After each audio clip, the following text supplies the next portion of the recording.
Ready. Firstly, has everybody got a notebook and pen? Yes. Fantastic. I apologise for the croaky voice because I've got, I woke up this morning with a sore throat, but I'll try, I'm hoping not to talk as much as, if people interact, I'll talk less. So please share how you find what I'm going to talk you through today. Okay, I basically wanted to create as interactive a workshop as possible. And I know that's going to throw up some interesting challenges, but Mia's with us. Hi, Mia. And she's going to help me out if I get a technology trauma. I would like it if you could possibly switch on your cameras. So I'm interacting with real people as opposed to my own picture and presentation. And as I said, you'll need a notebook and pen. Okay. Personal narrative writing, let me find it. Okay, here we go. Objectives today. Understand the importance of personal narrative writing to engage children in the writing process. Kathy's talk and the one by Phil was, to me, this is at the heart of writing for pleasure. Writing about what means something to the children. You do that, they're engaged. So what I'm going to do today is look at the important elements of personal narrative. And for me, it's a springboard for every other genre, creative genre. So I'm going to take you through how to develop a description for place, for characters and events, how to write your own memory list, and how to write a plot, character, and slow motion action outlines. I mean, I was delighted when I was asked to deliver this workshop because I really believe this area is vital and incredibly lucrative in encouraging children to write. It also helps to develop their structure, their style, and more importantly, their voice. It gives them that social space. Personal narrative writing, excuse me, is a genre I would actually use at the start of an academic year to stimulate ideas, get something down on paper, and to introduce vocabulary, tips for description, action, anything else, the writing elements to improve their writing. It acts as a springboard for other genres, and it is the easiest and most productive genre to use because the pupils are actually focusing on the writing and they're not creating new events or characters or places. They're writing about people, places, and events with which they are very familiar and which actually mean something to them. I'm a passionate advocate for teachers as writers. And the reason for that, and I have a blog on my website which details my journey into becoming a teacher's writer, is that I've experienced the joy and the benefits of seeing reluctant writers scribbling across a page rather than staring at it.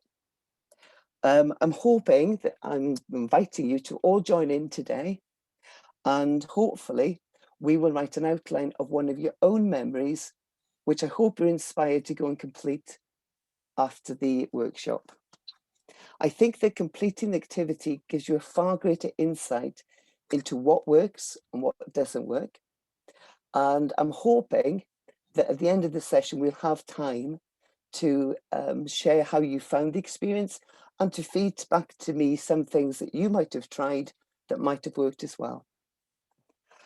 We have an hour, and I've tried to give you a whistle-stop tour of the key elements to developing this area. We're not going to write a draft. I'm just going to assume that the pupils have spilled their draft onto a page, and now I'm looking to individually or as a group meet the needs, their individual needs, whether it be description and action or structure.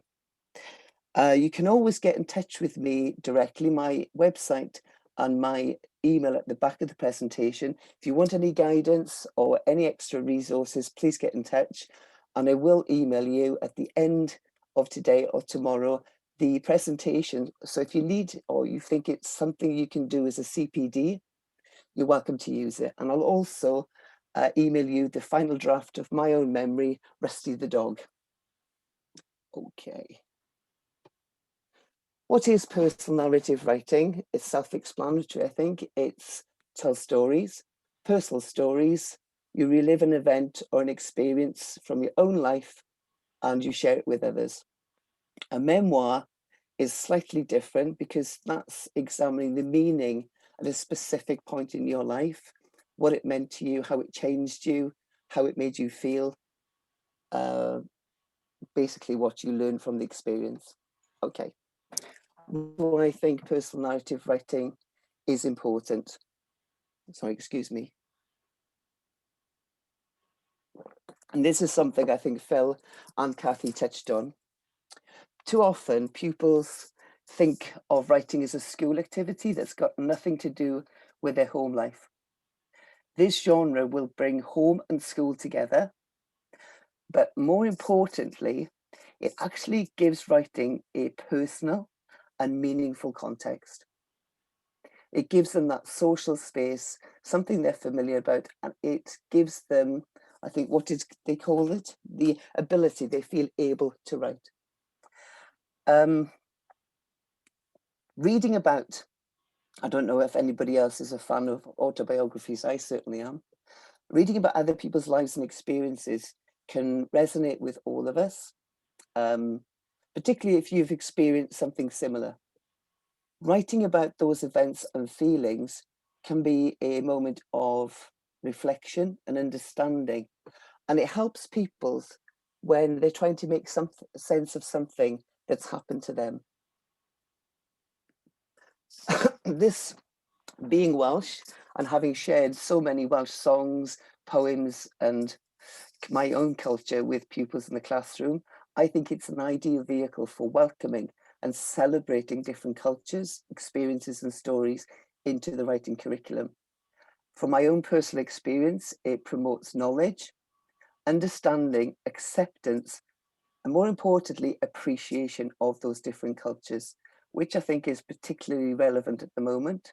Again, it gives them the social space, the agency, and makes them able to write about what is personal to their culture.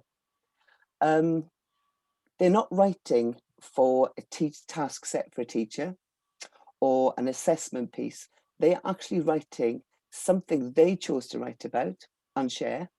So they've got a vested interest in crafting, and I use the word crafting, it into their best possible piece. It therefore lends itself to working on, and I'm going to show you some of those tricks today, working on different aspects of the writing, including writing conventions.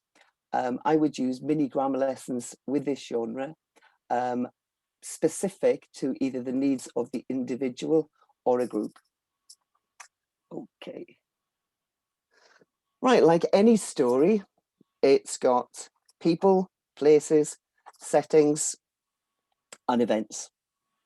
It's, as the writer has first-hand experience of how they felt, what they thought and did, it is actually an ideal vehicle for exploring the technique of show not tell. I don't know how you find trying to get pupils to understand what you mean by show not tell, but this is a wonderful vehicle for doing that. And as they're familiar with the characters and the settings, it's also ideal for working on descriptions of settings and characters. Okay, I'm hoping, and if we don't worry about it, I will email you the presentation. I am a great fan of poetry, and for settings in particular, I think it is a wonderful treasure for vivid verbs, sensory details, and figurative language. And hopefully we'll get to that part of the presentation. It closes with a reflection. So as a result of the experience, what did you learn, gain, understand? How did it change you? What if it did? Okay, prompts and plans. I am not a fan of extensive planning. I believe that you should give the children the opportunity at the outset to write what they want, what's in their heads, just to spew it down on paper and then craft it into something else. Okay. Oh, I've gone backwards. Have I gone backwards? Yeah. Okay. Are you got your pens and papers ready? This is a memory list prompt that I would use at the beginning of an academic year. Basically, it's free writing is a way of unblocking the mind. So for reluctant writers, when they're staring anxiously at the blank page, this is a great way to get them to write something. They haven't got time to think. They haven't got time to think, I can't write, I don't know what to write. They just write. And loads of writers use this activity to get themselves started. I use it every morning, maybe for 5, 10, 15 minutes if there's something in my mind. Okay, if I was using this with the class, I'm going to run through it quickly with you. I would probably try this over a period of a few weeks at the beginning of the year. So take each section individually. So the first one is when you learned a valuable lesson that changed you in some way. The second category is emotions. I've listed some there, but you could start with a class by getting them to list different emotions. And I've given some to start. The third one is something that has an important memory associated to it. An object, a person, a place, an event, celebration, a piece of music, song, lyric, or dance. We recently, as a family, did a song titles of our life. Those songs evoked very, very powerful memories. We could remember where we were, smell the roast dinners my mother was singing along to a Welsh hymn, an object, kitchen table. Most people have experienced events around a kitchen table. Then the last category would be important events or milestones. So things like achievements, friendships or breakup of friendships, journeys, moving house, school, expeditions or holidays. And the last one, which I think would be incredibly lucrative at the moment, lockdown during COVID. Okay, what I want you to do today is to pick a memory, to write a memory list. So this is how it goes. I'm going to give you 5 minutes to write any memory, just a list of anything that comes to your mind. Key is you keep your pen on the paper and you just keep on writing. If you run out of ideas, just keep writing. I remember, I remember, I remember, and see if anything comes. If I was doing this with a class, it takes a bit of practice to get the technique. I would probably look at them when over half of them are looking up at you thinking, I can't write anymore. I've just written a page of I remember, then stop it. As you practice this technique, they will be able to write for longer and longer because they get the feeling of just spilling what's in their head onto a paper. Don't censor what you write. Spelling, punctuation, grammar don't matter. Full sentences don't matter. Words and phrases are sufficient memory joggers. Okay, I'm going to set my clock to 5 minutes. Within the 5 minutes, see how many memories come to mind and just keep on writing. Okay, off you go.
Are people still managing to get something down, or are you struggling? Oh, keep going if you're managing to get something down.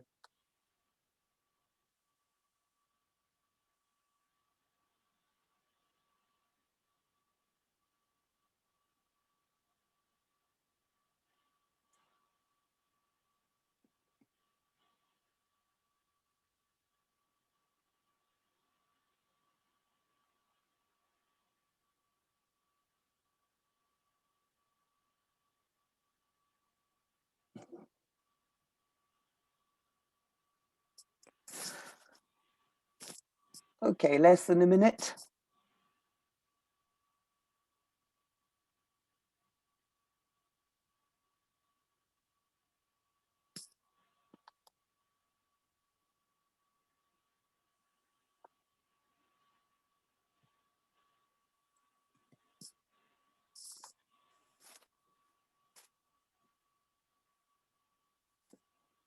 Okay, and stop. If you could please turn on your microphones or your cameras so I can see you, because I'd like some feedback on that. How did you find it? Anybody? That was brilliant. Yeah. Did you find it easy to just, this is where David Alman was talking about meandering. This is a technique I think he uses as well, where you just meander on a page. Nobody's given you a plan, they haven't given you a structure, you're just spilling everything onto a page. With 5 minutes too long? No. No? Oh, brilliant. With a class who's not used to this technique, I think you'll find 3 minutes, 4 minutes, and just build it up. Okay, yeah, I was you just see going to say that. Sorry? I think with a class, I think they would find the initial 5 minutes quite tricky. They do, but as I said, as a rule of thumb, once half the class are starting writing, I remember, or they're looking up, stop. You don't want to, you want to make it an instinctive memory spill. Okay, you'll see by my model that I've highlighted 3. The 3 that I've highlighted were ones that instantly struck me as, yeah, they're good. I've got sufficient material to write something about. And the one I've chosen for today is Bitten by Rusty the Dog. I'd now like you to look at your list and choose one memory that you think is going to be a really good one to work off. Because then we're going to move on. Okay. Everybody chosen one? Okay. Right. This is how I would start with a group of children, unless they're obviously writing their draft, they don't need any guidance. Reluctant writers, I'd say, okay, let's start with an outline. That's write a list of events and actions as well as you can remember them. These are likely to be the most important details. Write whatever comes into your head, just get something down on paper. And don't worry about chronological order. It can be rearranged later. So I'm just going to give you about 2 minutes to write a plot outline, just phrases of what happened in your memory.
Okay, about 30 seconds.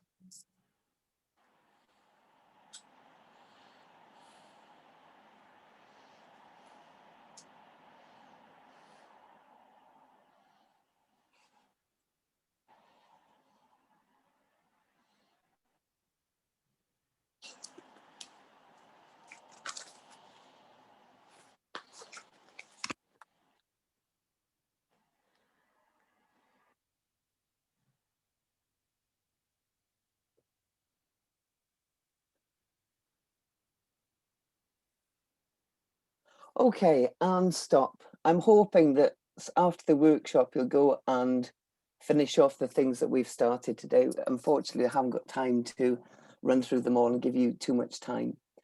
If I was doing this with a class, I would write with them.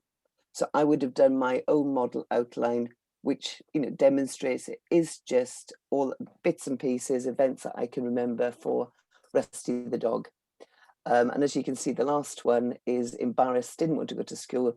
That's the reflection. I've put the setting in there, I've got the characters, and I've got the reflection. It's just basic. It's something, it's an outline. It's not a grid plan. It's just a way, again, of spilling ideas, what's in their heads onto a paper. Then we work on them. Okay. Rehearsing the story orally, we all know from Talk for Writing, is a great way of getting the events clear in their heads. I'm sure all of you have told your children, you talk to your parents and retold stories, memories from the past.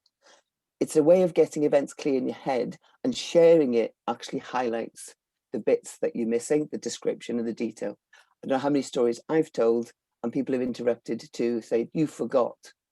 So if there isn't sufficient information, sharing it with an audience does give that. And again, those are the bits you can just scribble alongside your plot outline and add it to make it a bit more breadth to it. We're not going to write the first draft today, but this is where I would say, okay, unless they've already said, I know what I want to write your first draft. And the one thing to make clear to children is it is a scribble. It is just getting something down on paper. The key bit is the revision process. Just write something. Okay. Right. Okay. I'm now going to show you, at least I'm now going into some techniques and tips to help with developing children's writing. So the first one is write 2 sentences that sum up the main action in the narrative. This is where particularly boys love this technique. But what they tend to do is they either just list the events sketchily, or they just say, as I've done here, Rusty lunging I can't see the other one, but bit my hand. So what I'd like you to do is to take the main event in your memory and really quickly just write down a couple of sentences that sum up the action. So mine was Rusty lunged, bit my hand.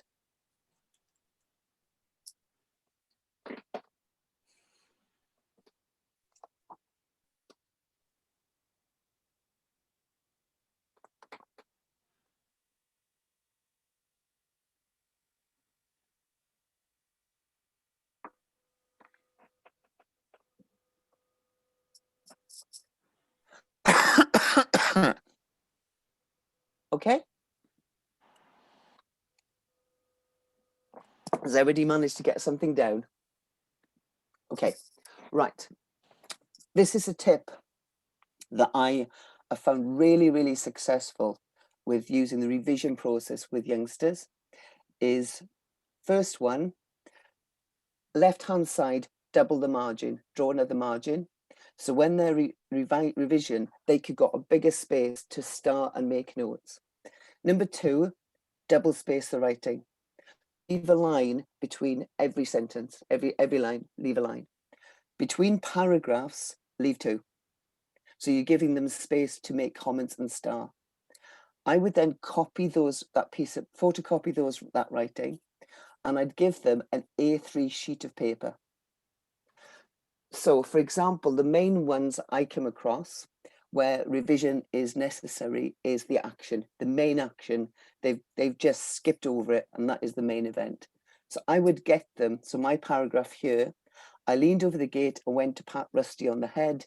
Before I could withdraw my hand, he snarled and sank his teeth into my hand. Really basic. It's not really going to be a riveting read for anybody. So what I would do with this, I kept the paragraph out and I would stick it onto an A3 sheet of paper. So again, as the ideas come and the techniques, they have space to write. And they're not trying to write a paragraph, as you'll see from the technique I'm going to show you. They're just writing ideas and vocabulary and phrases.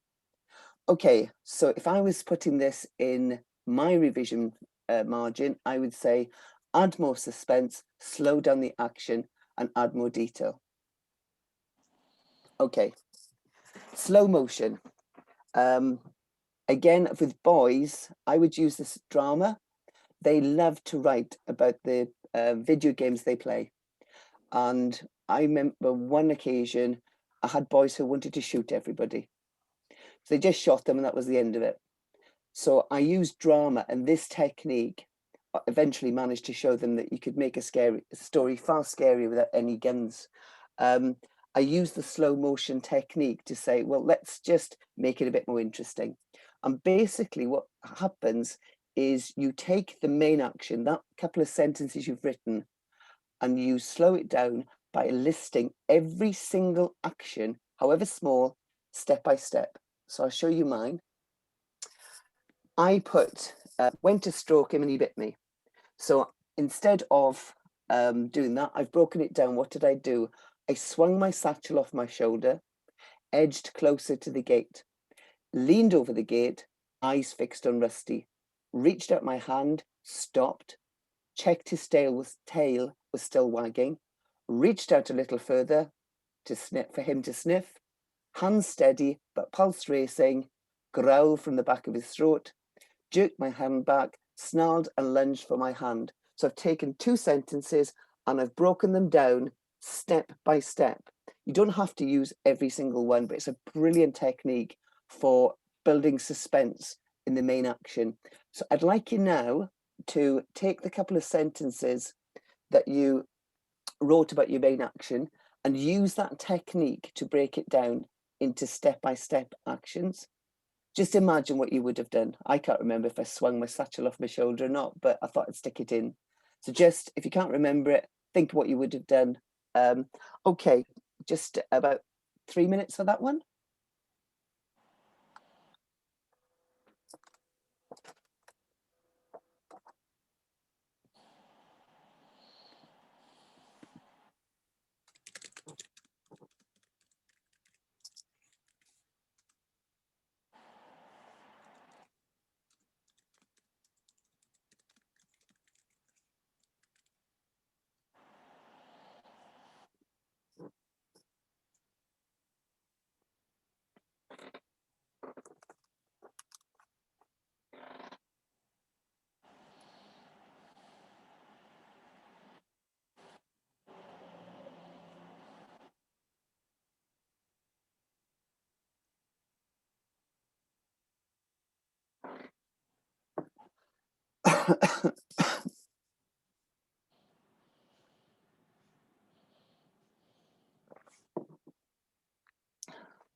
Okay, and stop.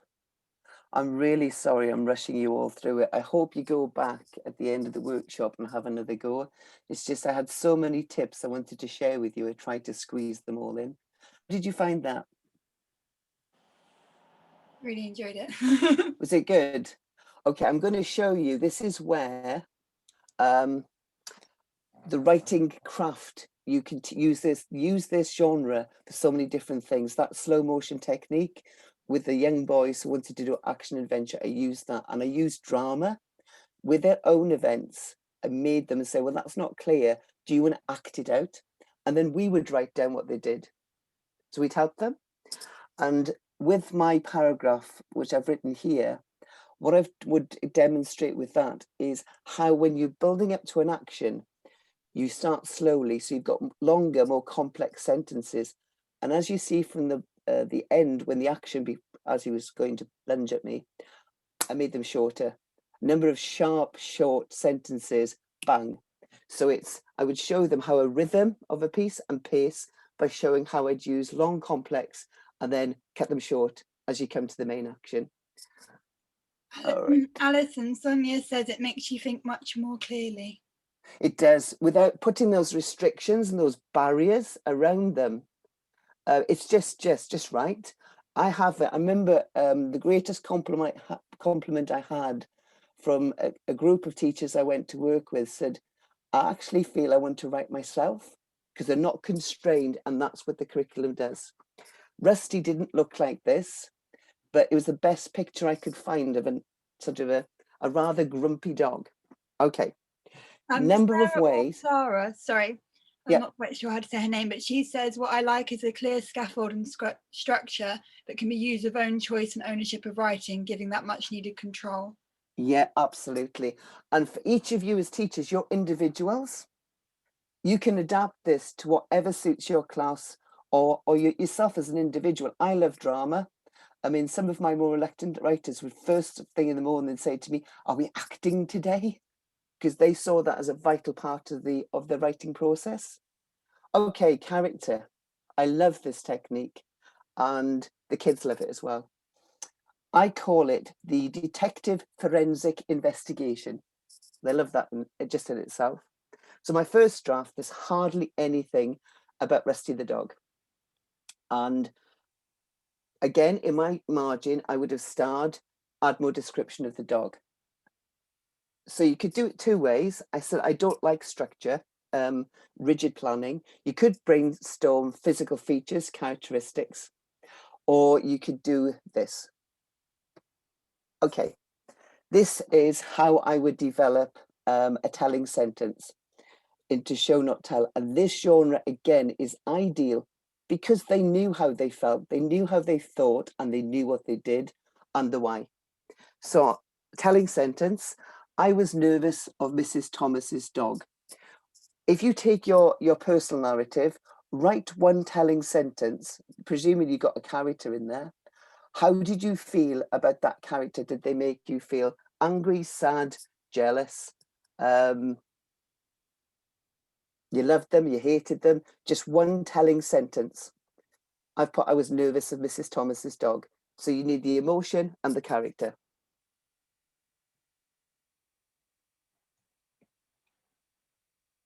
Just to let you know, we've got some more comments in the chat.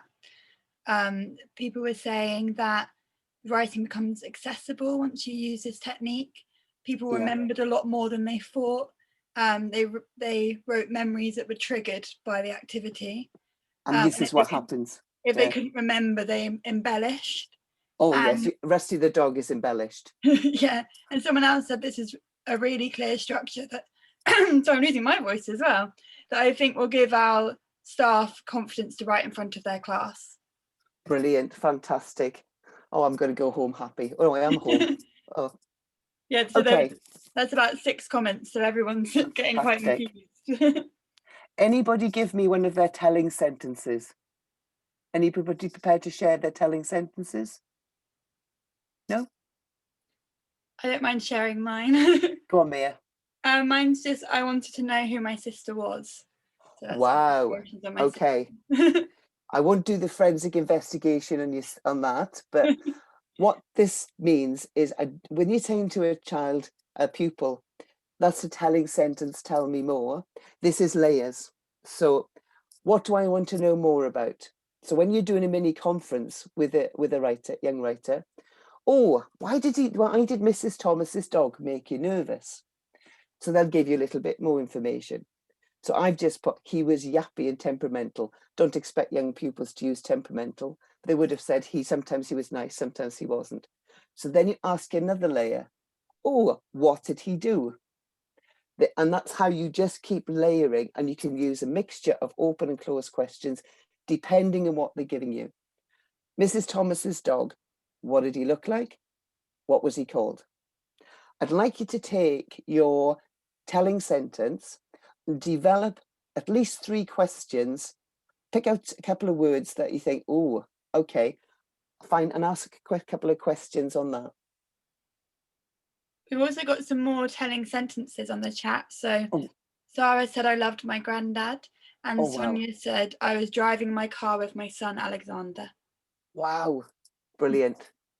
I'd love it if people can contact me after the workshop and share some of these. It would be brilliant.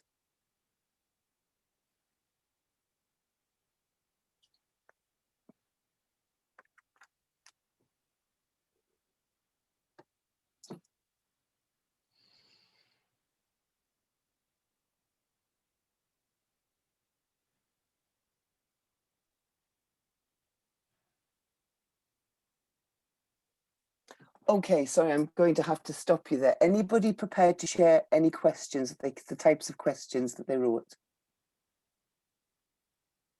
No? Hi, Alison. Oh, sorry. No, carry on. For some reason, I found that the hardest part to do, that sentence. Did you? I can't quite understand why, when I could spill everything out on paper. But because I've narrowed the structure. Yeah. Yeah, because I've narrowed the structure. And what I'm trying to show you is that in a piece where you're looking at revision, you'd pick a telling sentence that they've written, and then you do these questions, and more questions would lead to another array of questions. And they're writing, as every time you ask a question, they're writing more information on their A3 sheet. So they're developing the description. Another way that complements that process is to brainstorm.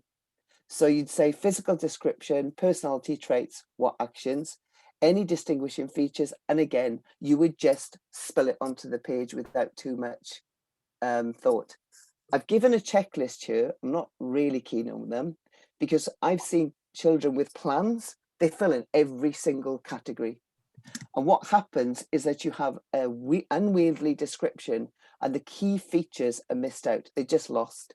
So for example, Rusty the dog was old, and I'll share a secret, he didn't have any teeth. So for me, that's what I wanted to highlight. His smell, well, he did smell, but that was immaterial. It wasn't important. The most important description was he looked a bit cross and he didn't have any teeth. And that's why I would share that with a group to explain how I'd done it and why I'd picked out certain features. So for example, if young boys were using action adventure, it's a bit stereotypical, but to give your hero or your victim or your villain a scar, because that gives them a history. They got a scar, why did they get the scar? And then I start developing from there. Okay, I'm going to take you back. You might have to help me here because I might get lost. Okay. Sorry to interrupt. So we've got one that says, there's another telling sentence, which was, I was wary of these unfamiliar boys, which was written by Claire. I like that. Yeah, I thought that was really good. Then Pippa says, I love how questioning endorses and validates their own experiences. Sonia said, where to, what time and why is her questions. Whoa. Oh, yeah. And Sean put, it was a fun evening jumping onto the sand. What made it fun? How did it feel jumping? Fantastic. And then Claire said, thank you. So lots brilliant. going on. Okay, so if I've now, on my A3 sheet, I've got my original first draft, a telling sentence that I would have highlighted, looked at certain keywords, asked a layer of questions. You now take your brainstorm, which you have on the A3 sheet as well, and you put it and you develop it into paragraphs. And this is where I would use the technique of more is not necessarily better. Try and take out some of that information. So if they put in that something about his height that was immaterial, I say, can we shorten this? How can we make this, all the important features are there. So for example, Rusty had a puckered look because he didn't have any teeth, and he did dribble a bit. So that's, again, the presentation will come to you so you can work on this technique and develop it any way you want. Okay, now I need to go forward. We've got another telling sentence. I hated Mrs. Williams for marking my leg. Bright crimson. Why was she so cruel? Oh, can you contact me afterwards, everybody? And can we do this together? We'll have another Zoom. So that was from Jason. I like this. I like that the question is part of the writing there. Yeah, and it's not closed. It's not always closed. You're prompting them, not telling them. If you say that's a telling sentence, write me some sewing sentences. They look gormless and they go, what is she talking about? And they might add a few words. This just goes layer by layer, deeper and deeper. So this is one of mine. I would show them and say, how much of that have I included? Yeah, well, only the important bits, and I'd star them. Okay, and then why did he make me nervous? You're looking at, this is a dog, so it's harder. If I had a character, a human character, I would use drama as a technique to get that body language, the facial expressions, and get the class to write down what they see them doing. And that will help them. Okay, right. And then we develop the show. Once we've had one show it telling sentence, and we have a paragraph. Okay, I'm gonna quit. Oh, hello. And we've just got a bit more here. So we've got another telling sentence, which is, I wondered if I would make it to the border. Ooh. And that was from Ruth, and Matthew has done a reflection. This is an awesome way to celebrate a real plasticity of play, allowing the writers to really delve into the clay of the creative process. Yeah, absolutely. Okay, I'm going to skip reflections, but again, you'll have the presentation. And what I would do again is just get them to really quickly write down 2 or 3 sentences. Why is it important? For me, I felt like a fool. I'd be a laughing stock and I could never face anyone again. And I will send you the final draft of Rusty the Dog. It is quite amusing. My family were in hysterics when I read it to them. Okay. And just another thing, for reflections, which probably you'd use year 5, year 6, they find the language of a memoir quite hard. So I would give them a starter. In all our lives, there is a moment of reflection, a turning point. For me, the instant of the Rusty the Dog made me realize that. And one other thing, at the bottom, I've included, as my father said, today's news is tomorrow's fish and chip papers. Family sayings are brilliant sources of writing. If I was working with a group now, I'd send them home to do a project on family sayings, go to the grandparents, go to, again, different cultures. In Wales, we used to say all swank and no bank. In Scotland, they said all fur and no knickers. All very different. But don't worry, I will be sending you this presentation. Okay, this is my last one. I'm desperately keen to do this one. Setting. How many people, if you could send on the chat box, are confident with using poetry? If you're not, this is a brilliant way of doing it. Again, I'd start with a prompt. I don't say plans, don't like them. So my favorite places, I hate going to. I was really excited when we went to. I really want to go back to. I'm going to go back. Again, this is a personal genre. They know all about this setting. They'll know the sights, they'll know the sounds. They might need to be prompted. You could use that investigation technique here. And they maybe need touch, smell, taste. Forget it, it's too hard for these kids. And you end up with an unwieldy description. So this is yours, final task. Quickly jot down just words and phrases. My favorite place is, reminds me of, sight, sounds, touch, smells, feelings and thoughts. About 2 minutes. I think we've got about 2 minutes. Yeah. We just have a brilliant question here as well, Alison, that says, from Claire, saying, how would you fit the mini grammar lessons in without losing the flow and excitement? I would do it in individual revision. And if I saw the whole group was struggling on this, I would probably start with showing them mine. Write mine and demonstrate using mine.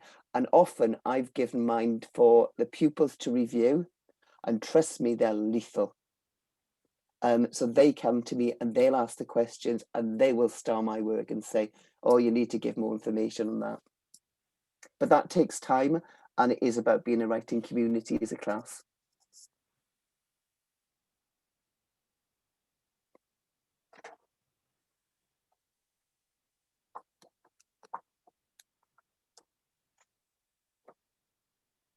Okay. Oh, fantastic. Mhm. Oh, I go slower now. Okay.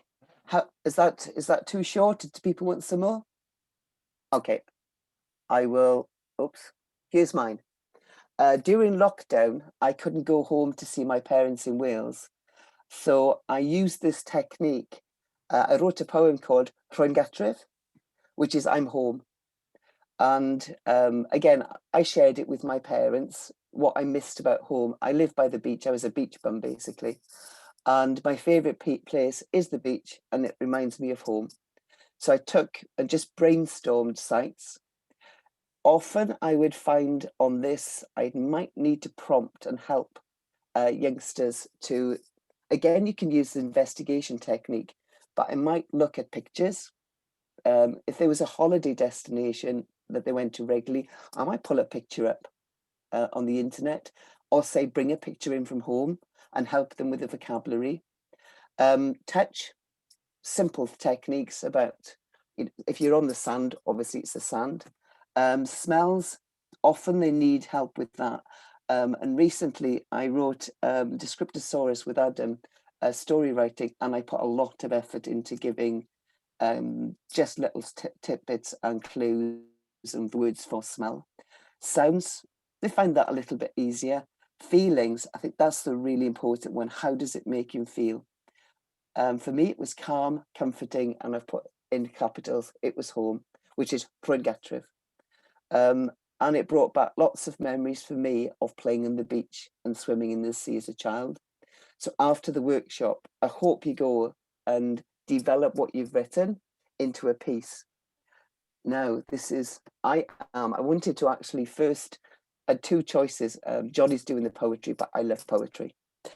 It is fantastic for teaching writing. It's got descriptive treasures, but in a poem, every word counts. And because the amount of text involved is limited, they're not having to rewrite chunks of text. They're much more confident about experimenting and risk-taking and changing words, changing the rounds, looking at sentence structure. This, the prompt that I did on the beach, I then used that to write a poem about what I missed in my childhood home in Wales. I could have developed that, and I did. A school came to me asking about the sea, and I shared the poem with them, and I wrote them a description of my sea, my beach, to help them with the youngsters. And this was mine. I can't actually see it. I said, what am I saying? Hang on a second. I'll get the written version. I can't see the top. 1 second. Okay, here we go. At the beach, I am free from the noise, the bustle. I throw off my shoes, feel the sun-dappled sand between my toes, stand and breathe deeply, listen to the waves crashing against the cliffs, shells tossed by the tide, scattered treasures of years gone by. Lead me to the water's edge, I close my eyes, inhale deeply, savor those memories. I rejoice at the salty smell of the ocean spray, dancing, swirling, sloshing around my legs. The wind tugs my hair from its band to dance wildly. I can hear children laughing, splashing in the shallows, sending water of the shivering shilly-shalliers, calling to one another, plunging through the waves into the icy cold surf. Memories wrap around me like an old blanket. Llwyngetref, I am home. That is, for me, where culture comes in. And I would use, in writing with a group of pupils, I would show them I was proud of my culture, my history, my language, and I would throw in my own personal language, my second language, Welsh. So with children from different cultures and background, it is okay when certain words they don't really translate easily into English. It's what they say at home. Like Llwyngetref, I would walk into the house and say Llwyngetref. I wouldn't say I'm home. Or can I have a cwtch, which means a hug, but in Welsh is cwtch, and that's what it means. And it's encouraging them to use their first language in something. And I said, you can use this. I've taken this and I've developed it and I've fiddled with it from my basic prompt. Okay, oops, I'm going off on a We've tangent. got some lovely comments for you, Alison. We've got someone, Claire says, beautiful poem. I felt like I was there with you. And then Eleanor or Alina, I'm not quite sure how to say it, said this is a lovely way to support. Jason said your poem really shows how punctuation shapes the pace and rhythm of the words. And Eleanor says EAL children can make them feel first language is powerful. Yeah. And Sonia said I teach EAL pupils in international schools, so I'm always prompting them to use their first language, translanguaging. Yeah, absolutely. I'm a great fan of that. I've taught Russians, Japanese, German, I've taught all sorts. And the one thing I do is accept and appreciate their language, and I get them to teach me some. Okay, hurdles. Pupils assume that their lives are boring and they have nothing interesting to write about. They stare at the page and go, I don't know, I've got nothing to write about. That memory list prompt gets something down on paper, and it proves to them they have something to write about. They assume that because they can't remember every single detail, they can't use it for a personal narrative. Well, that's why you teach them artistic license. Rusty the dog is a story when everybody wants to have a good laugh at me, we share. But basically, it's only a small event, and I've added more details from my imagination to make it more interesting. Couldn't remember what he liked, what he really looked like. I got a photo from the internet and used that. Now, this link I've given you, and you'll get it from the presentation, I really recommend you listen to it. And any child who is struggling with the agency to write their own things, thinking nobody will find it interesting, Judith Kerr did an interview with BBC Radio 4's book club, and she talks about, she wrote it as a memory for her family, for her children. And she wasn't a novelist, didn't see herself as a novelist, thought nobody else would be interested in reading it. And then she talks about how she couldn't remember all the details, so she filled in the gaps from imagination. And also she left a few bits out, and where necessary, she made the story more dramatic. And it is a really, really fantastic interview to share with children. And okay, give me some websites. Ross and Phil have got an excellent guide to autobiographical writing, and they've got a genre study, and they've got teacher notes. They talk there about mini grammar lessons. So there's some ideas in there. What I've done is give you examples and tricks and tips. Theirs gives you a guide on how to tackle it. Poetry, I said I'm a massive fan. Poetry Roundabout, pupils can share their poems on that. Very, very supportive. Liz Brownlee, as an inspiration for personal writing, her poems are brilliant. There's a really good one on climate, there's loads on climate change, which I would use, because personal narrative writing is one aspect. Personal writing, for when those children were going on those marches for climate change, her poems would be something I would have used. And if you're feeling, and I hope you are, inspired to become a teacher writer, fabulous community, the Writing Web. I contribute. I love Nicola and what she does. They're really supportive and friendly. You don't have to be experienced. It can be a first timer. People are supportive. They'll give you tips and tricks and comment on your writing. It's always very supportive and positive. I contribute more Sundays. And then there's my contact details. My website, and email me. If you want any extra guidance or want to ask me some questions, please just get in touch. and share your writing. I love seeing kids writing. I love seeing anybody writing. And I just hope that I've encouraged you to give it a go. I've got, anybody got any questions? I just want to say, Yeah, I was going to say, okay, so sorry, trigger alert. When I was in year 6, I wrote a poetry book. Yeah. And I gave it to my teacher, and my mum said, take it to school and show it to Mr. McCulloch. So I took it into school, and he flicked through it and he said, did you do this in a rush? Oh. And then I stopped writing after that. And he also, everything I wrote, I loved writing, and I wrote my own little books at home. I can't remember what he said about the book that I wrote, but it was equally disparaging. And after I was in year 6, I never wrote. I stopped. Oh, that story is so I'll share something with you. I had a piece of writing ripped up because it was messy. I went into a school. I was only going in for a little chat with them. I ended up staying most of the morning, and I took my writer's notebook with me. I opened it up and I said, what do you think? And they went, oh, that's awful, because it was a scribble. And I said, well, that's how I write my first draft. And then I turned it over and I was able to show them, because I was in the classroom, how I write and the process. I said, it is okay. A draft book is just that.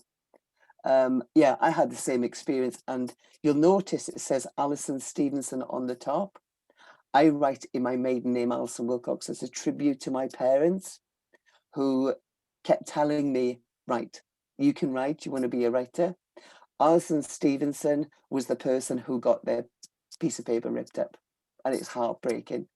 I would say in a busy classroom, you know, you've got children coming in and out, and say, okay, I haven't got time now. Do you mind if I take it home and have a look at it? I'd never dismiss them. And I remember the C1 I did with a class, a year 1 class, and they said to me, they saw me writing, what are you writing? So I showed them my notes. And I said, oh, I can't think of the word for. For the whole week I was spent with them, they kept coming in with post-it notes with words on them for the sea and the beach. I had a massive, and I tried to include as many of those in the poem that I drafted with them to share with them. And it is so important to show that respect. And also I empathise. It is too familiar a story. I just want to say, Alison, thank you so much for that. If anyone, now that it's past, so we've got to 11:45 for a more informal conversation, I can stop the recording so that if anyone feels like they want to have a more informal conversation, they know it won't be recorded. I can stop that and we can just have a little chat until 11:45 if you're okay. Oh, that sounds good. I'll stop sharing and then I can see people. Yeah, we do have some more comments before we do that. So hi, Jason. We've got one that says, thank you so much for this. I cannot wait to finish my own personal narrative and to write my memory poem, from Sarah. Sonia says, I'm going to try the personal narrative technique with my year 5s and 6 next week. Ruth says, important to be positive about their writing. Claire says, I'm going to start a whole school project on this, which is brilliant. Gio says, thank you, Alison, so interesting and thought-provoking. And Ruth says, thank you. So fantastic. I'll stop the recording now.